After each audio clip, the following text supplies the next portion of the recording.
오늘이 3월 마지막 주인데 신년 첫 주를 보내고 나서 아마 둘째 주부터 빌립보서 강의를 시작한 것 같은데 드디어 빌립보서의 종착역에 도달했습니다. 오늘 12번째 강해를 끝으로 해서 빌립보서 강해를 마무리하게 되었습니다. 오늘 마지막으로 살펴보게 될 4장 10절부터 23절에는 내용은 그렇게 복잡하거나 어려운 내용이 아닙니다. 바울이 빌립보 교회 성도들이 에바브로디도를 통해서 자신에게 보내준 물질적인 도움, 즉 헌금에 대한 감사를 표현하는 그런 내용입니다. 그 말을 하면서 그 이전에도 빌립보 교회가 바울에게 선교 헌금을 보냈었는데 그것을 다시 회상하면서 그 헌금들에 대한 감사를 또한 계속 표현합니다. 그러는 가운데, 그렇게 감사를 표현하는 가운데 바울은 자신이 물질에 대해서 어떤 태도를 취하고 있는지, 물질적인 필요에 대해서 어떤 자세를 가지고 살아가는지 하는 것들을 고백하고 있고, 또 빌립보 교회가 보내준 그 선교 헌금이 자신에게 어떻게 도움이 되었는지도 같이 언급을 합니다.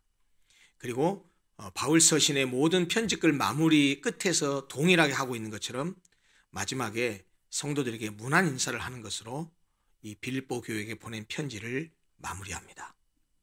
아마 오늘 말씀을 나누는 과정 가운데 두 가지 내용이 반복해서 나오리라고 생각합니다. 하나는 물질관입니다. 바울이 이 물질에 대해서 어떤 생각을 가지고 있었는지 하는 것. 다른 하나는 빌립보 교회 성도들이 보내준 헌금에 대해서, 선교헌금에 대해서 감사를 표현하는 과정 가운데 그 헌금이라고 하는 것이 어떤 것인지, 그리고 헌금을 드릴 때 어떤 자세와 태도로 드려야 되는지를 바울이 그것을 표현하는 가운데 은연중에 그것을 묘사하고 있습니다. 그래서 오늘 우리는 이 말씀을 같이 살펴보면서 두 가지를 좀 교훈받고 우리가 큰 은혜가 됐으면 좋겠다라고 생각합니다. 하나는 물질에 관한 내용입니다. 우리가 돈을, 물질을 세상을 살아갈 때 어떤 관점으로 봐야 되는지, 다다익선이라고 돈이 적어서 나쁠 건 없죠. 많으면 많은 소유를 가지고 있는 것이 나쁜 것은 아닙니다. 돈 자체가 죄는 아니니까요. 그런데 우리가 그 물질을 어떻게 다스리고 물질을 어떻게 사용해야 되는지 하는 그 물질관을 좀 오늘 본문을 통해서 힌트를 얻고 교훈을 얻었으면 좋겠고, 다른 하나는 헌금에 대한 부분입니다. 헌금을 어떤 마음과 어떤 자세로 드려야 되는지, 그리고 헌금이 의미하는 바가 무엇인지를 말씀이 주는 교훈을 통해서 헌금관을 조금이라도 좀 세우는 그런 오늘 시간이 됐으면 좋겠다 하는 그런 생각입니다. 앞에서부터 살펴보죠. 먼저 바울은 10절부터 14절을 이 사이에서 빌립보 교회가 보내준 선물, 바울은 선물이라고 하는 단어를 사용했는데 요즘식으로 말하면 선교 헌금이 되겠죠. 이 빌립보 교회가 보내준 선교 헌금에 대해서 크게 기뻐한다라는 이런 감정적인 표현을 하면서 감사를 표합니다. 그러나 바울이 빌립보 교회 성도들이 보내준 헌금에 대해서 크게 기뻐한 것은 그들이 보내준 헌금을 통해서 바울의 물질적인 필요가 해결되었기 때문이 아니라 맨 첫 절에 10절에서 뭐라고 표현하냐면 그 빌립보 교회 성도들 가운데 헌금을 하려는 생각이 다시 싹이 났다는 사실 때문에 크게 기뻐한다라고 말하고 있습니다. 본문을 직접 보시죠. 10절 한번 보십시오. 내가 주 안에서 크게 기뻐함은 너희가 나를 생각하던 것이 이제 다시 싹이 나매니 너희가 또한 이를 위하여 생각은 하였으나 기회가 없었느니라. 이렇게 말합니다. 이 본문에서 싹이 났다라는 말은 회복되었다, 다시 살아났다라는 의미입니다. 그런데 무엇을 하려는 생각으로만 그치지 않고 구체적인 행동으로 표현한 것을 지금 의미하고 있습니다. 아마 이 10절의 내용으로 보았을 때 빌립보 교회가 바울을 위해서 아마 물질적인 후원을 했었던 것 같아요. 이 10절만 놓고 보면 그러다가 무슨 이유 때문인지는 모르지만 그것이 중단된 것 같습니다. 그러다가 다시 선교 헌금을 보내게 된 것으로 보여요. 바울은 바로 그런 변화를 기뻐하는 것입니다. 근데 바울은 빌립보 교회 성도들이 자신에게 보내준 헌금을 기뻐하면서 그들에게 감사를 표한 것은 내가 물질적인 그 필요를 해소됐기 때문이 아니라고 말하면서 그 다음에 무슨 말을 하냐면 우리가 너무나 잘 아는 이 자족함에 대한 얘기를 합니다. 자족함. 자족이라는 말은 한자 말이잖아요. 스스로 자자에 만족하다 할 때 족자입니다. 그러니까 자족, 그럼 무슨 뜻입니까? 스스로 만족한다라고 하는 것이죠. 이 12절을 보면 바울이 자신이 어떤 형편에 처해든지 간에 나는 스스로 만족할 줄 아는 자족하는 법을 배웠다라고 고백하면서 간증하듯이 말합니다. 한번 12절 같이 보실까요? 이렇게 말합니다. 나는 비천에 처할 줄도 알고 풍부에 처할 줄도 알아. 모든 일, 곧 배부름과 배고픔, 대조하고 있습니다. 배부름과 배고픔, 그리고 풍부와 궁핍에도 처할 줄 아는 일체의 비결을 배웠노라. 이게 지금 바울이 무슨 말을 하고 있는 거죠?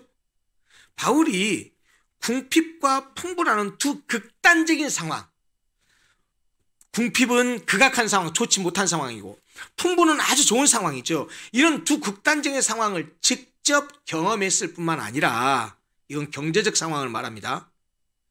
그 상황에 처했을 때, 다시 말하면 풍부에 처했을 때, 궁핍에 처했을 때, 어떤 처지에 처해든지 간에 그 상황에 처했을 때 그 상황 가운데서 적절히 살아가는 법을 터득했다는 말입니다.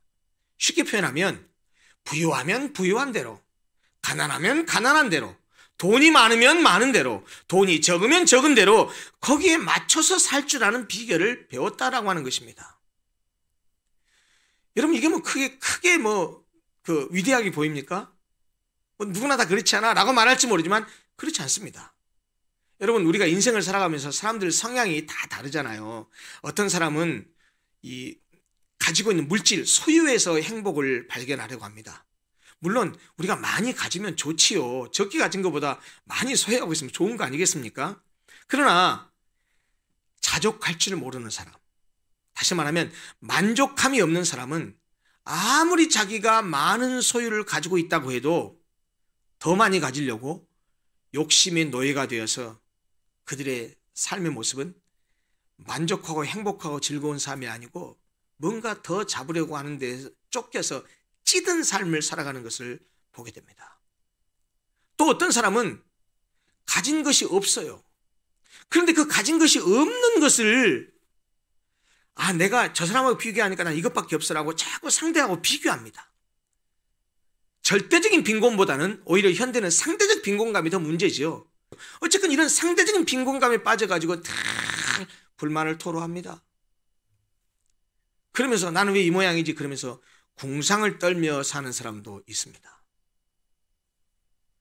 여러분, 우리가 흔히 흙수저, 금수저라는 말을 하잖아요. 어떤 사람은 태어날 때 흙수저로 태어난 사람도 있고 어떤 사람은 태어날 때 금수저로 태어난 사람도 있습니다. 근데 흙수저로 태어나서 계속해서 흙수저로 살면 얼마나 힘들겠습니까, 삶이. 금수저로 태어나서 계속 금수저로 살면 얼마나 좋겠습니까? 그런데 어떤 사람은 흙수저로 태어났다가 금수저가 되는 사람도 있고 반대로 금수저로 태어났다가 흙수저가 되는 경우도 있습니다. 그런데 내가 어떻게 태어났든지 간에 지금 상황이 경제적으로 물질적인 풍요함을 누리고 있는 상황이 되든지 안 그러면 지금 잠시 일시적으로 어려움을 겪고 있든지 사람마다 다 성향이 다르잖아요. 우리 성도들 가운데 정말 과거에 한 10년 전만 해도 물질적인 어려움 없이 떵떵거리고 풍요롭게 살다가 지금 사업에 어려움을 겪고 그리고 뭐가 잘못돼서 굉장히 공고함을 겪고 있는 성도들도 있습니다. 과거에는 정말 찌들게 어렵게 살았는데 그래도 내가 하는 사업으로 내가 하는 무슨 일로 잘 되고 그래서 지금 경제적인 여유를 가지고 사는 분들도 계십니다. 사람마다 성도들의 경제적인 수준이 다 다르고 상황이 다 달라요. 근데 중요한 건 뭐냐면 제가 오늘 설교 서두에도 말씀드렸지만 그 물질에 대해서 경제적인 소유에 대해서 있고 없음에 대해서 우리가 그리스도인으로서 가져야 될 삶의 자세와 태도입니다. 그게 정말 중요합니다. 어떻게 보면 실제로 얼마나 많이 소유했냐 얼마나 적게 소유했느냐는 그건 어떻게 보면 아주 2차적인 이야기고 본질적인 문제가 아닙니다.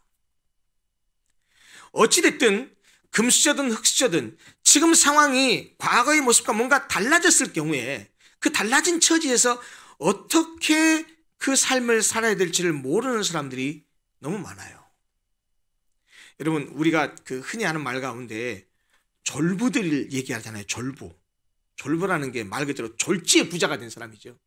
뭐 혹시 여러분들 중에 그런 분이 있을지 모르지만 아버지로부터 저 시골에 땅을 좀 물려받았어요. 몇천 평 땅을 물려받았는데 땅이 뭐 해봐야 한 평에 몇천 원 이래던 땅이었는데 이 정부에서 거기에 택지 개발을 해가지고 신도시를 건설한다네. 그래가지고 땅값이 천정부지로 올랐습니다. 그래가지고 그 LH 공사로부터 수백억의 보상금을 받았어요. 그러니까 전에는 뭐 1억도 없는 재산도 그렇게 농사만 지었던 사람이라 뭐 땅값이라 얼마 안 됐는데 그게 뭐 몇십 배 몇백 배가 돼가지고 정말 몇십억 몇백억 부자가 됐습니다. 문제는 뭐냐? 소유는 늘어났는데 소유가 늘어서 몇백억 부자가 됐는데 돈을 쓸 줄을 몰라요.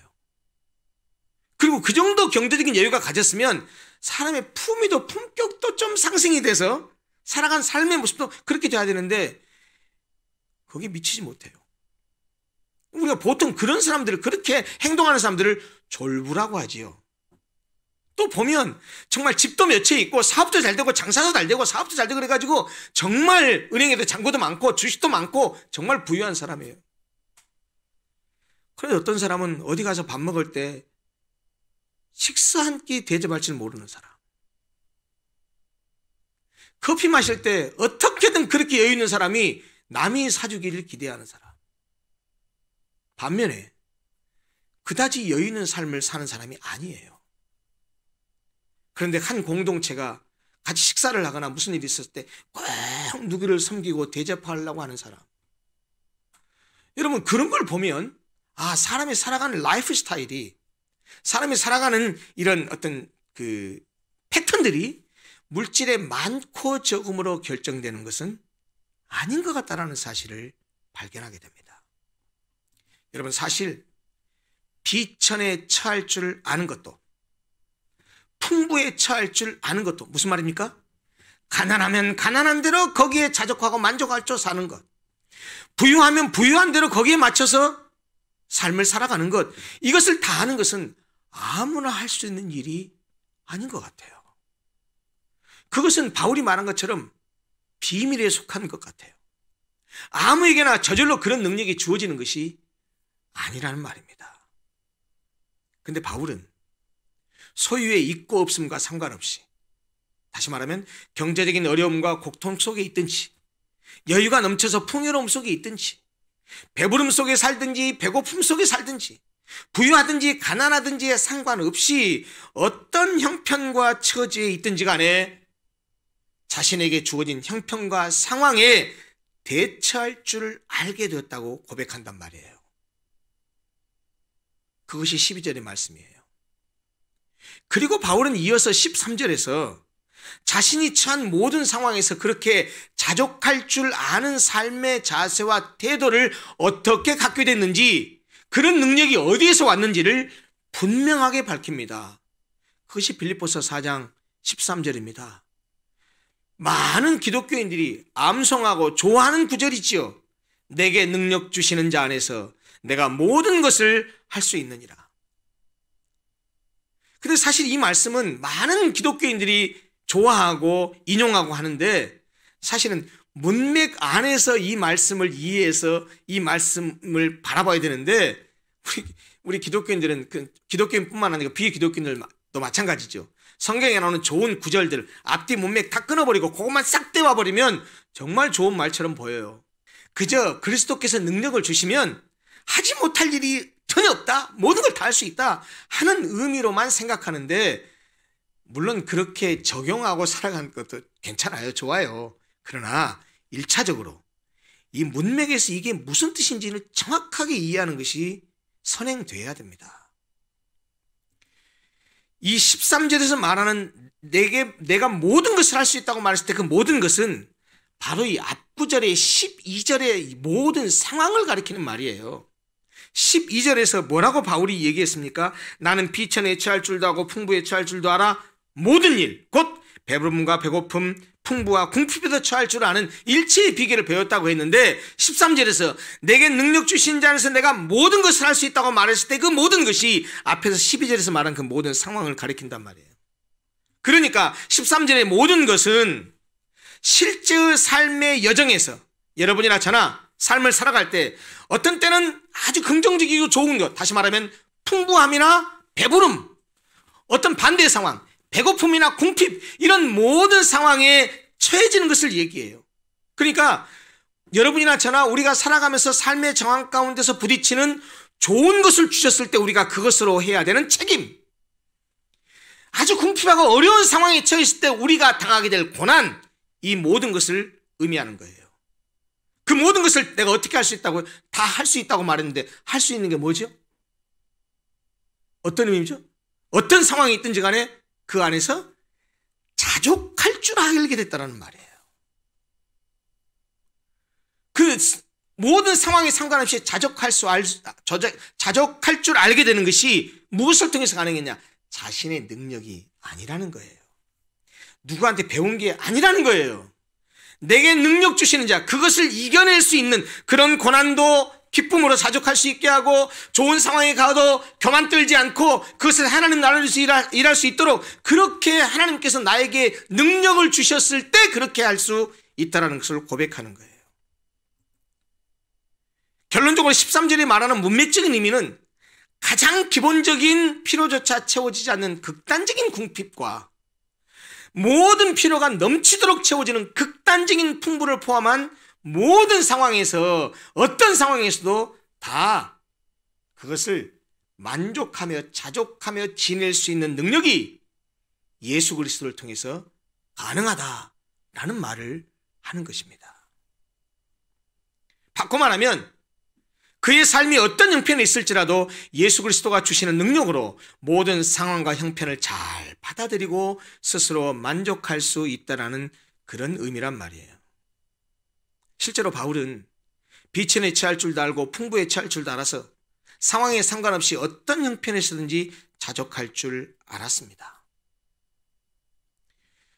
여러분, 사실 이 자족이란 말을 하는 것 자체가 바울에게는 놀라운 일이죠. 거듭 반복해서 말씀드리지만 지금 빌립보 교회에 이 편지를 보내고 있는, 쓰고 있는 바울의 형편과 처지가 어떻습니까? 복음을 전하다가 로마의 지하 감옥에 갇혀 있는 상태란 말이에요. 그런 가운데서 바울이 지금 무슨 얘기를 하죠? 자족 얘기를 하고 있어요. 세상 말로 말하면 미친놈입니다. 그 상황에서 자족하고 만족할 수 있는 사람이 누가 있겠습니까? 기쁨의 서신이라고 하는 빌립보서에서 기뻐하라 기뻐하라, 내가 다시 말하느니 기뻐하라 기뻐하라, 그렇게 기쁨을 말할 수 있는 것 지정신입니까? 그런데 바울이 그럴 수 있었던 것이 무엇 때문입니까? 그리스도 안에서, 주 안에서, 주님 안에서, 자꾸 주 안에서, 그리스도 안에서라고 반복하는 이유가 뭐냐면 바로 그렇게 할 수 있는 능력은 어디서 오는 거예요? 그리스도 안에서, 믿음 안에서, 하나님의 은혜 안에서 오는 것이기 때문입니다. 물론 바울이 지금 내가 이렇게 자족할 줄 아는 그런 일체의 비결을 배웠다라고 하는 말을 거기까지만 들으면 그러면 빌립보 교회 성도들 입장에서 그럼 우리가 보낸 선교헌금이 필요 없다는 얘기인가?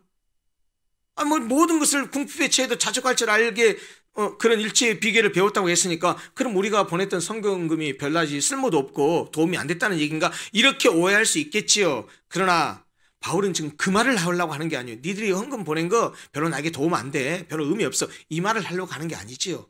지금 아까도 말씀드렸지만 바울은 물질에 대한 자신의 자세와 태도를 지금 빌립보 교회 성도들에게 간증식으로 고백하고 있어요. 그래서 혹시라도 그들이 오해할까 봐 뒤에 한마디 더 붙이죠. 14절 보세요. 앞에까지는 내가 그런 일체의 비결을 배웠다, 내게 능력 주신 자 안에서 내가 모든 걸 할 수 있다, 모든 것을 다 처할 수 있고 다 궁핍도 벗어날 수 있다. 그러나 너희가 내 괴로움에 함께 참여했으니 잘했다. 너희들이 내가 이 어려움을 겪고 있는데, 그러니까 실제로 지금 바울은 객관적인 의미에서 물질적인 괴로움을 당하고 있습니까? 아니면 풍부합니까? 당하고 있습니다. 당하고 있습니다. 당하고 있지만 그런 어려움 속에 나는 자족할 줄 안다. 그런데 너희들은 내가 그런 물질적인 괴로움을 겪는 걸 보고 안쓰러운 마음에 하나님을 섬기는 마음으로 이렇게 헌금을 보냈지 않았냐? 그래, 그건 참 잘했어. 이 말하는 거예요.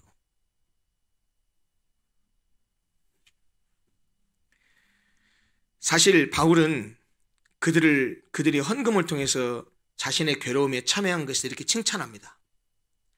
보내준 헌금을 자신의 사역에 동참으로 받아들였다는 말이죠. 사실 복음의 진보를 위해서 헌금을 하는 것은 사실 헌금하는 그 사람 자체에게 복된 일입니다. 그리고 헌금하는 것 자체가 복입니다. 왜냐하면 내가 드리는 헌금으로 하나님께서 그것을 자원 삼아서 하나님께서 당신의 일을 하시기 때문입니다. 그 말은 무슨 말입니까? 우리가 드리는 헌금이 자원이 돼서 하나님이 일에 사용하신다는 말 아니겠습니까? 그런 의미에서 헌금을 드리는 것은 누가 그 복음 진보에 관한 일을 하든지 간에 그 복음 진보의 동업자가 되는 것이고, 그리고 하나님의 일의 동업자가 되는 것입니다. 여러분, 우리가 네팔에 있는 선교사님과 캄보디아에 있는 선교사님에게 후원을 그렇게 합니다. 미국에 있는 목사님에게, 공부하고 있는 목사님에게도 후원을 하고 있습니다. 그러면 그 일이 단순히 헌금 보내는 행위라고 생각하십니까? 아닙니다. 그분들이 거기서 사역하고 있는 것에 우리가 헌금을 보내는 것으로 그 일에 우리가 동참하는 것이고 동역하는 것이고 같이 그 일을 하고 있는 것입니다. 사실 그런 의미에서 헌금에 참여하는 일이, 내가 하나님께 헌금을 드리는 일이 아주 귀하고 복된 일이라는 것이죠. 그런데 말이죠, 이 빌립보 교회가 지금 이번에만 지금 에바브로 디도편에 바울에게 선교헌금을 보낸 것이 아니란 말이에요. 15절부터 17절에서 바울은 예전에 빌립보 교회가 자신에게 보내주었던 헌금에 대해서도 다시 기억을 되살려서 회상한 듯한 그런 언급을 합니다. 15절 한번 봐보십시오. 빌립보 사람들아, 너희도 알거니와 복음의 시초에 내가 마게도냐를 떠날 때에 주고받는 내 일에 참여한 교회가 너희 외에 아무도 없었느니라. 무슨 말입니까? 빌립보 교회 성도들이 복음을 받아들이고 예수님을 믿기로 처음 작정한 때, 그때 바울이 그 빌립보 지역 마게도냐를 떠나서 다른 지역으로 갔을 때도 그에게 재정 지원을 보냈다라는 거예요. 재정적 후원을 했다라는 얘기예요.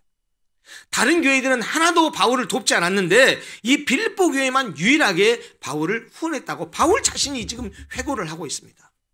또 16절은 이렇게 말합니다. 데살로니가에 있을 때에도 너희가 한 번뿐 아니라 두 번이나 나에 있을 것을 보내었도다. 정확하게 횟수까지 기억하는 걸 보면 아마 빌립보 교회가 보낸 그 선교헌금이 적지 않았던 것 같고, 그리고 그들이 보낸 선교헌금을 통해서 큰 물질적인 도움을 얻고 중요한 일을 했던 것으로 아마 그런 기억이 있어서 정확하게 횟수까지 기억하고 있는 것 같아요. 그런데 바울이 지금 이렇게 빌립보 교회가 보내준 과거의 헌금들을 회상하는 것은 그가 지금 또 다른 헌금을 바라기 때문에 얘기하고 있는 건 아닙니다. 쉽게 말하면 이런 얘기란 말이죠. 이렇게 오해하면 안 된다는 거예요. 야, 니들이 예전에 내가 이럴 때도 헌금했고 저럴 때도 헌금했잖아. 그러니까 지금도 좀 헌금해줘. 이 말을 하려고 하는 것이 아니라는 거예요. 아까도 말씀드렸지만 바울은 물질에 대해서 분명히 고백했습니다. 나는 풍부에 취할 줄도 알고 궁핍에 취할 줄도 아는 일체의 비결을 배웠다. 배부름과 배고픔의 어떤 상황 가운데서도 자족할 줄 아는 일체의 비결을 내가 배웠다라고 말합니다.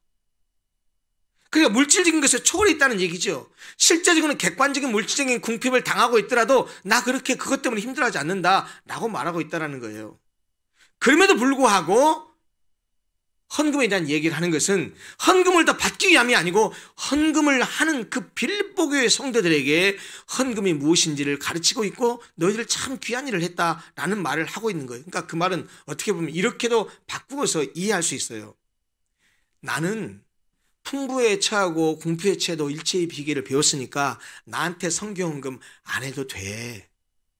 혹시 나 말고 다른 사람에게 도움이 필요하면 너희들이 선교헌금을 보내는 것은 귀한 일이니까 그들을 계속해서 도와줬으면 좋겠어. 그 말을 함축하고 있는 것인지도 모릅니다. 어찌됐든 이 과거의 헌금들을 회상하는 것은 그가 또 다른 헌금을 바라기 때문이 아니라는 것이죠. 오히려 빌립보 교회 성도들의 과실이 번성하기를, 다른 말로 바꾸면 그들의 하늘 계좌가 차고 넘치기를 바랬기 때문입니다. 그것이 17절입니다. 내가 선물을 구함이 아니요 오직 너희에게 유익하도록 풍성한 열매를 구함이라. 사실은 바울은 지금 이 대목에서 17절에서 빌립보 교회의 후원을 일종의 신용대부로 묘사하고 있습니다. 그들의 헌금은 바울에게 영적 투자와 같은 것이고 바울은 그것을 그들에게 더 많은 배당금을 가져다 줄 투자로 여기면서 말하고 있다는 거예요. 사실 아까도 말씀드렸다시피 바울은 빌립보 교회의 후원을 받지 않아도 자신의 복음 사역을 수행할 수 있었습니다. 그럼에도 불구하고 그들의 후원을 받은 것은 빌립보 교회 성도들의 관대하고 자비로운 태도가 그들의 삶에 더 많은 유익을 가져다 줄 것을 알았기 때문입니다. 그래서 바울은 여기 빌립보서가 아닌 다른 성경에서도 고린도후서 9장 6절에서도 헌금에 관해서 이렇게 말하지 않았습니까? 적게 심는 자는 적게 거두고 많이 심는 자는 많이 거둔다 라고 말했습니다. 18절부터 20절에서는 빌립보 교회가 최근에 에바브로디도 편에 보내준 헌금에 대해서 감사하고 있는데요. 이 부분에서 이 18절에서 20절에서 바울은 빌립보 교회 성도들이 보내준 헌금이 하나님 보시기에 매우 고귀한 것이다라는 사실을 구약시대의 제사에서 사용하는 용어, 구약시대의 제의적 용어를 빌려와서 그것을 묘사합니다. 다시 말하면 빌립보 교회 성도들이 바울에게 보낸 헌금은 구약시대의 제사적 용어를 사용하자면 그 헌금은 하나님께 드려진 제물이라는 것입니다. 18절 하반절에 있는 내용이 그것입니다. 이는 받으실 만한 향기로운 제물이요 하나님을 기쁘시게 한 것이라. 여러분 잘 아시다시피 제물은 구약시대에 이스라엘 사람들을 하나님의 백성으로 묶어주는 종교적인 정체성입니다. 다시 말하면 그 제물이라고 하는 것이 나는 하나님의 백성입니다라고 하는 것 정체성을 밝혀주는 것이라는 거예요. 그리고 그 제물은 그 이스라엘 백성들과 하나님 사이의 관계를 규정하는 중요한 의식, 제사에 사용되는 핵심적인 요소입니다. 그런데 바울이 이런 제사에서 사용하는 제의적 용어를 헌금에다가 적용한 것은 지금은 구약시대가 아니에요. 지금 제사 지내지 않아요. 제물 드리지 않아요. 그런데 구약시대는 그랬는데 그 개념을 지금 신약시대 헌금에다 적용한 것은 오늘날의 헌금이 구약시대의 제의적, 제사적 역할을 한다는 의미죠. 그것을 제물이라고 표현했잖아요. 따라서 우리는 헌금을 드릴 때, 오늘날 우리가 헌금을 드릴 때 구약시대 이스라엘 백성들이 제사를 지낼 때 제물을 드리는 심정으로 헌금을 드릴 줄 알아야 됩니다. 그것이 헌금의 정신입니다. 특히 제사를 드릴 때 하나님이 제물도 중요하게 생각했지만 제물을 드리는 사람이 하나님께 어떤 마음 자세를 가지고 드리느냐가 더 중요하죠. 그런 것처럼 헌금도 똑같습니다. 헌금도 중요하지만 그 헌금에 담은 성도들의 마음과 믿음과 고백이 더 중요하다는 거예요. 그래서 여러분 우리가 잘 아는 성경 구절 시편 51편 17절에 뭐라고 말했습니까? 하나님께서 구하시는 제사는 뭐라 그랬어요? 이따시만한 제물, 좋은 제물 바치는 그런 제사를 하나님이 원한다고 했나요? 하나님께서 구하시는 제사는 상한 심령이라. 하나님 저 어쩌면 좋습니까?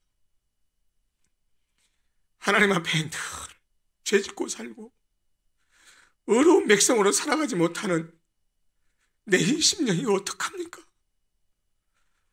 그 심령을 하나님께 제사로 나아가는 것을 하나님이 가장 바라신답니다.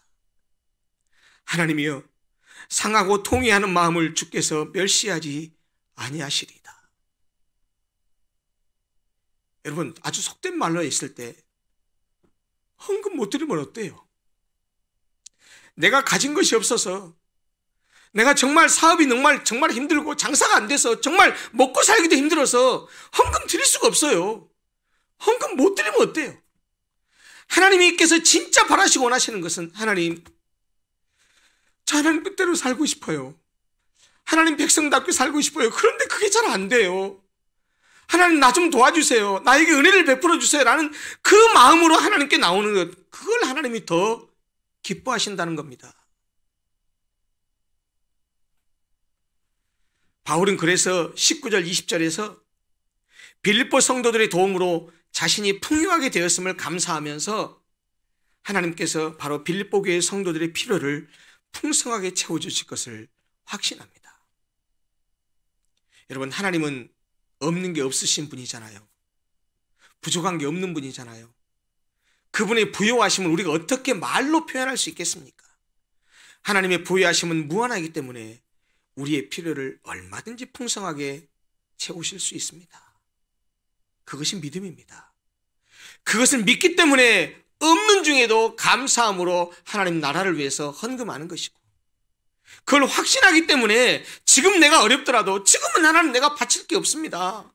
지금은 정말 먹고 살기도 힘들어서 드리고 싶은 마음은 너무나 간절하지만 드릴 게 없습니다 라는 마음이 있지만, 그러나 그런 마음을 가진 분이 하나님께서 다시 은혜를 주시고 복을 주셔서 사업이 잘 되고 가게가 일어나고 했을 때 뭘 소유하게 되면 얼마나 많은 것을 하나님께 드리면서, 하나님 내가 그동안 하나님께 없어서 못 드렸지만 이제 하나님께서 좋은 것을 주셔서 풍요롭게 하시니 하나님 받으십시오 라고 기쁘게 드릴 수 있는 거 아니겠습니까? 여러분, 그러기에요, 헌금은요 액수가 중요한 게 아니고 크고 많음이 중요한 게, 정말 그게 중요한 게 아니에요.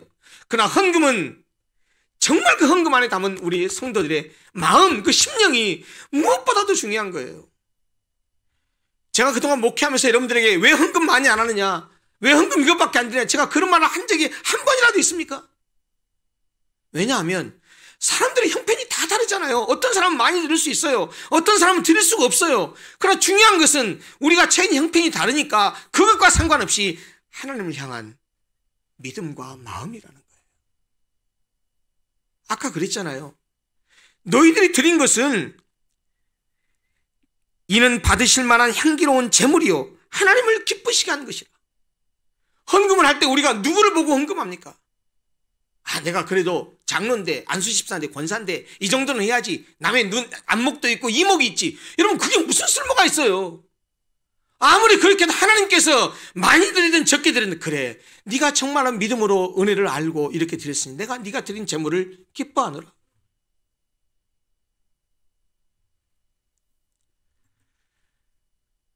여러분, 하나님의 부요하심은 무한하기 때문에 우리의 필요를 풍성하게 채울 수 있다는 사실을 꼭 기억하십시오. 끝으로 바울은 이 영광스러운 방법으로 친히 자기 백성들의 필요를 채워주시는 하나님께 감사와 찬양을 돌리면서 이 편지글을 마무리합니다. 그리고 마지막 21절부터 23절까지 해서 바울은 다른 대부분의 그의 서신서 마지막에 인사하는 것처럼 문안을 하고 그리고 축복하면서 이 편지를 마무리합니다. 자, 오늘 설교 소디에 그 말씀을 드렸죠. 오늘 본문의 내용은 사도 바울이 빌립보 교회가 보내준 헌금에 대해서 감사를 표현하면서 물질에 대해서 어떤 생각을 가지고 있는지, 그 자족함에 대한 얘기를 하면서 헌금이 무엇인가, 어떤 것인가를 말하고 있다는 말씀을 드렸습니다. 오늘 저는 지금 이 강의를 마치면서 오늘 본문과 관계된 이 자족함에 대한 이야기를 좀 마무리하면서 러시아의 문어인 톨스토이가 지은 짤막한 단편 소설이 있는데 그 소설을 간략하게 전해드리고, 그리고 사도 바울이 여기 빌립보서가 아닌 다른 곳에서 헌금에 대해서 권면했던 내용들을 읽어드리는 것으로 설교를 마무리하려고 합니다. 톨스토이가 쓴 단편 작품 중에 How much land does a man need? 우리말로 굳이 번역하자면 사람에게는 도대체 얼마나 많은 땅이 필요할까? 이렇게 번역할 수 있겠습니다. 이런 소설이 있어요. 아주 짤막해요. 이 러시아의 한 농촌에 파콤이라고 하는 평범한 소작농이 있었습니다. 열심히 땀 흘려 일한 결과 그가 조그마한 땅을 사게 됐고 그 땅을 소유하게 됐어요. 땅 주인이 된 거죠. 그 후로 이 사람이 땅에 대한 욕심이 생겼습니다. 근데 어느 날 좋은 소식이 들려옵니다. 아주 적은 돈으로 1년이 걸려도 다 돌아올 수 없을 정도의 그렇게 넓은 땅을 살 수 있다 하는 소식을 접하게 됩니다. 게다가 그 땅을 얻는 방법도 너무나 단순한데요. 어떤 시작점에서 출발해서 자기가 원하는 땅을 괭이로 표시하고 해가 지기 전에 다시 출발했던 지점으로 돌아오면 자기가 표기한 모든 땅이 다 그의 소유가 된다는 것입니다. 파콤은 시작점에서 출발해서 마음에 드는 땅을 괭이로 표기하기 시작했습니다. 그리고 또 표기하고 가면 또 저 땅이 또 좋아 보여서 또 가서 또 표시합니다. 이러면서 계속해서 땅을 이제 자기 땅으로 표기하려고 돌아다니는데 이 정도면 됐지 하고 출발점으로 돌아가려고 하면 또 저 앞에 있는 땅이 또 욕심이 나고 더 가지고 싶은 거예요. 그 괭이로 계속 표시하다 보니까 그러다 보니까 정신을 차려보니까 원래 어떡하죠? 해가 지고 있습니다. 해가 지기 전에 출발점으로 돌아가야 된다는 것을 알고 있었기 때문에 빨리 되돌아가서 내가 표시한 땅을 내가 다 내 땅으로 만들어야지라고 출발점을 향해서 얼마나 힘껏 달려오는지 모릅니다. 해가 뉘었네 져가니까.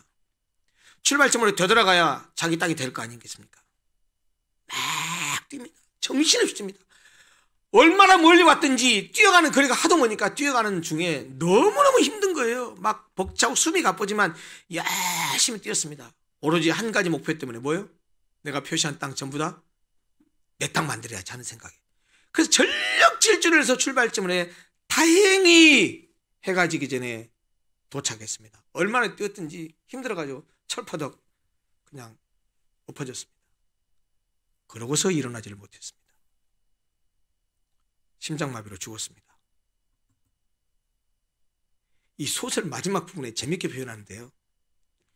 이 죽은 이 파코멘이라는 농부를 묻기 위해서 파묻어야 될 거 아니에요. 장사 지낼 거 아니에요.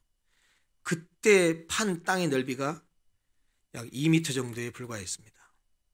이 소설 제목이 뭐라 그랬죠? 다시 말씀드려요. 사람에게는 얼마나 많은 땅이 필요할까? 이게 소설 제목이에요. 소설 마지막에 이 사람이 무덤을 장사하기 위해서 무덤을 팠는데 그 무덤의 크기가 2m 있다는 거예요. 결국 그에게 필요한 땅은 그가 묻힐 반평 크기 정도의 땅이었다는 겁니다. 지금 톨스토이가 이 소설을 통해서 무슨 얘기를 하고 싶죠? 무슨 얘기를 하려고 이 소설에서 이런 글로 묘사를 했죠? 이것이 바로 만족할 줄 모르고 질주하는 인간의 끝없는 욕망과 그 욕망의 최후입니다. 사랑하는 성도 여러분, 바울이 그랬던 것처럼 자족할 줄 알았으면 좋겠습니다.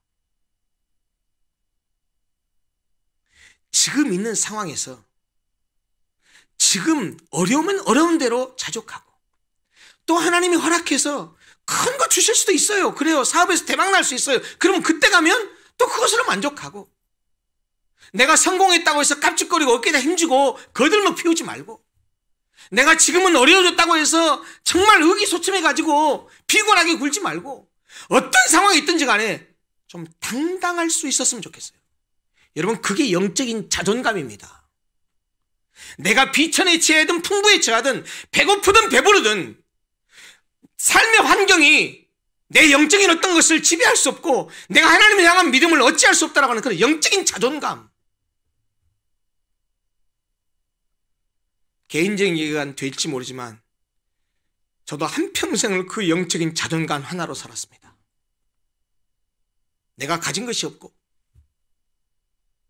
내가 세상 사람들의 가치 기준에서 봤을 때 성공한 것이 하나도 없을지라도 그러나 나는 하나님이 허락하신 그 모양 지금 현재의 모습 그대로 이것이 내 분복이고 이것이 하나님께서 나에게 준 은혜라고 생각하고 한 번도 불평하지 않고 있는 그 자리에서 항상 감사하며 살았습니다.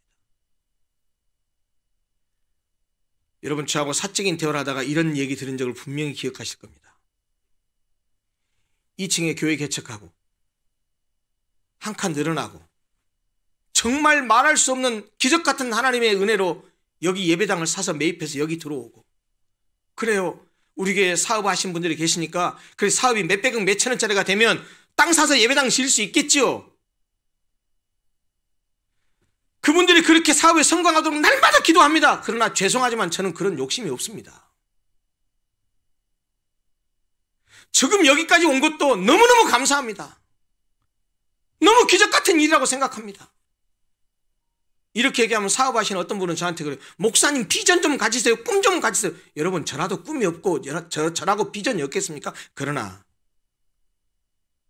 제가 살아가는 삶의 비결 중에 하나는 바울이 고백했던 것처럼 비천에 처하든 풍부에 처하든 어떤 상황이든지 간에 하나님이 주신 것이라고 받아들이고 어려우면 어려운 대로 감사하고 풍족해지면 풍족해진 대로 거들먹거리지 않고 하나님 은혜라고 감사하며 살아가고 나눌 줄 알고 베풀며 살아가는 것, 그것이 저나 여러분들이 살아가야 할 그리스도인의 삶의 모습 아니겠냐는 말이에요.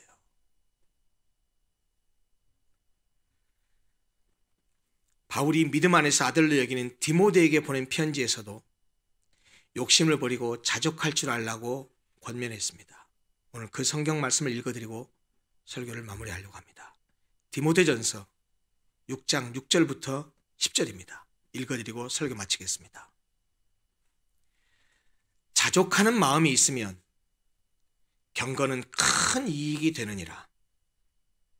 우리가 세상에 아무것도 가지고 온 것이 없음에 또한 아무것도 가지고 가지 못하리니 우리가 먹을 것과 입을 것이 있은즉 족한 줄로 알 것이니라. 부하려 하는 자들은 시험과 올무와 여러 가지 어리석고 해로운 욕심에 떨어지나니 곧 사람으로 파멸과 멸망에 빠지게 하는 것이라. 돈을 사랑함이 일만 악의 뿌리가 되나니 이것을 탐내는 자들은 미혹을 받아 믿음에서 떠나 많은 근심으로써 자기를 찔렀도다. 사랑하는 성도 여러분, 우리가 잘 아는 빌립보서 4장 13절의 말씀처럼 내게 능력 주시는 자 안에서 내가 모든 것을 할 수 있느니라고 고백했던 바울처럼 자족은 그리스도 안에서만 가능합니다. 그리스도께서 우리에게 은혜를 부어주셔야 자족할 수 있습니다. 주 예수여 충만한 은혜 내 영혼에 부으소서. 주 예수만 나의 힘 되고 내 만족함 됩니다.